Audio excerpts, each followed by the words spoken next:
மாதங்களுக்கு முன்பு பசுமையாக இருந்த கிராமம் தற்போது வெப்பம் அதிகமாக இருந்தது.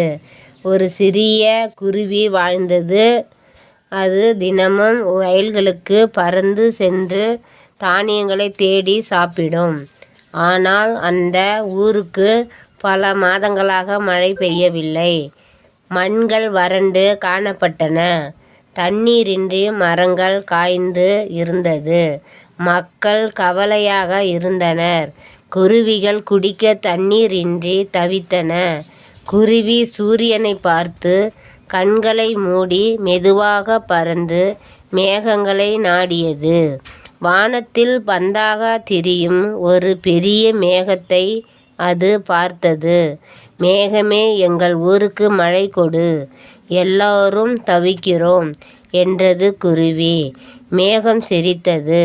நான் செல்ல தயார், ஆனால் மற்ற மேகங்கள் ஒத்துழைக்க வேண்டுமே. அதற்கு பதிலாக குருவி வானமெங்கும் பறந்து போய் மற்ற மேகங்களிடம் மன்றாடியது. எல்லா மேகங்களும் ஒன்று சேர்ந்தன. மாலை நேரத்தில் அந்த ஊரில் பெருமழை பெய்தது. மக்கள் மகிழ்ந்தனர். மரங்கள் சிரித்தன. குருவி வானத்தை பார்த்து சின்ன சின்ன சத்தத்தில் மகிழ்ச்சியாக கொண்டாடியது. கதையின் விளக்கம்: சிறிய உயிராக இருந்தாலும் நம்மால் பெரிய மாற்றங்களை ஏற்படுத்த முடியும்.